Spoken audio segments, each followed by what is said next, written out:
మరీ ప్రత్యేకించి చంద్రబాబు నాయుడు గారికి, లోకేష్ నాయుడు గారికి ఇద్దరికి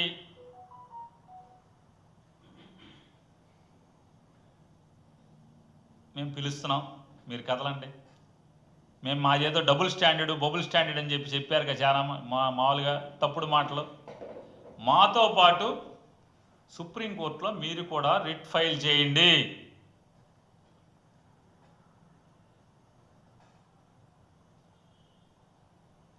ఎందుకంటే మేము చెప్పేవి ఆ చట్టంలో కొత్త చట్టంలో వచ్చినాయి కాబట్టి. ఏది వక్ఫ్ బోర్డు సిఈఓ ముస్లిమేతరులు ఉండొచ్చు, అలాగే వక్ఫ్ బోర్డులో సభ్యులుగా 2 ముస్లిమేతరులు ఉండాలి. వక్ఫ్ ఆస్తులు కలెక్టర్ ఎప్పుడు కావాలంటే అప్పుడు తీసేసుకోవచ్చు, అది వక్ఫ్ది కాదు అని కలెక్టర్ డిక్లేర్ చేయటానికి సంపూర్ణమైనటువంటి అధికారాన్ని కలెక్టర్కి ఇచ్చినట్టుగా ఆ సవరణ చేశారు. ఇట్లాంటివన్నీ మేము తప్పు పడుతున్నాం. ఇది తప్పు. ఏ మతాన్నైనా మనం సమంగా చూడాలి. అదే మన మతంలో హిందూయేతరులని కమిటీ మెంబర్లుగా, బోర్డు మెంబర్లుగా, పాలక మండలి మెంబర్లుగా ఉండాలి అని చట్ట సవరణ మనం చేయగలమా? కేంద్రం కానీ ఇక్కడ కానీ,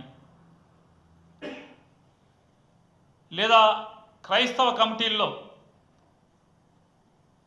క్రైస్తవేతరులు ఉండొచ్చు అని చట్ట సవరణ చేయటం ధర్మమా?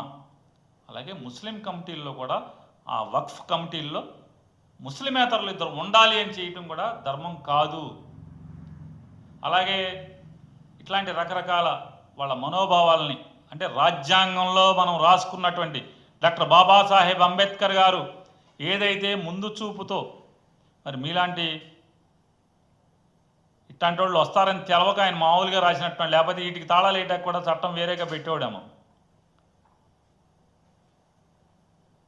ఈ రకంగా బాబాసాహెబ్ అంబేద్కర్ గారి రాసుకున్నటువంటి రాజ్యాంగానికి తూట్లు పొడుస్తూ దానికి వ్యతిరేకంగా, సహజ న్యాయాలకు విరుద్ధంగా, సుప్రీంకోర్టుల తీర్పులకి భిన్నంగా విరుద్ధంగా జరిగినటువంటి చట్ట సవరణ ఇప్పటికైనా పునరాలోచన చేసి వెనక్కి తీసుకోమని చెప్పని, భారతదేశంలో వ్యక్తిగత స్వేచ్ఛ, మత స్వేచ్ఛ, ప్రార్థనా స్వేచ్ఛ ఇటువంటి తూట్లు పొడిచేదానికి ఎవరు కూడా ప్రయత్నం చేయకూడదు.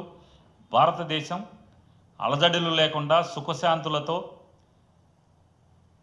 సౌద్భావ వాతావరణంలో దేశం విరాజిల్లాలని చెప్పని మనస్ఫూర్తిగా కోరుకుంటూ దానికి అనుగుణంగానే రిట్ దాఖలు చేయటం జరిగిందని చెప్పినది ఆంధ్రప్రదేశ్ రాష్ట్ర ప్రజలందరూ కూడా తెలియజేసుకుంటూ, అలాగే నిన్న బాబాసాహెబ్ అంబేద్కర్ గారి జయంతి సందర్భంగా ఆయన్ని స్మరించుకుని, అంటే సంవత్సరానికి ఒకసారి దండం పెడతారు చంద్రబాబు నాయుడు గారు, కానీ ఆయన పాలన చూడండి. నిన్న బాబాసాహెబ్ అంబేద్కర్ గారి రాజ్యాంగానికి వ్యతిరేకంగా 2 దళితుల్ని నడి రోడ్డు మీద సంకెళ్ళు వేసి నడిపించినటువంటి సంఘటన ఈ దిక్కుమాలిన కూటమి ప్రభుత్వంలో నిన్న జరగటం, అంబేద్కర్ గారి జయంతి రోజునే ఈ రకమైనటువంటి దళిత వ్యతిరేకంగా ఈ ప్రభుత్వం పనిచేయటం, మానవ హక్కుల్ని కాలరాస్తూ ఇద్దరు దళిత యువకుల్ని బేడీలు వేసి సంకెళ్ళు వేసి నడి రోడ్డు మీద నడిపించుకుంటూ తీసుకెళ్ళటం అనేది మేము తీవ్రంగా ఖండిస్తూ, ఈ కూటమి ప్రభుత్వం యొక్క ద్వంద్వ వైఖరిని తూర్పారబడుతూ ఇటువంటి మళ్ళీ తప్పుడు పనులు చేయొద్దని చెప్పని కూడా వారికి హెచ్చరిక చేస్తున్నాం.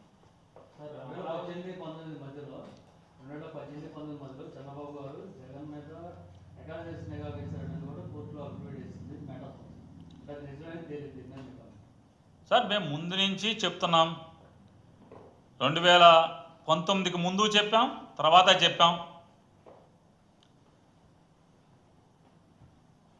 జగన్మోహన్ రెడ్డి గారు కానీ ఆయనతో పాటు పనిచేస్తున్నటువంటి సుమారుగా ఒక 100 మంది ఫోన్లు ట్యాపింగ్ చేస్తున్నారు.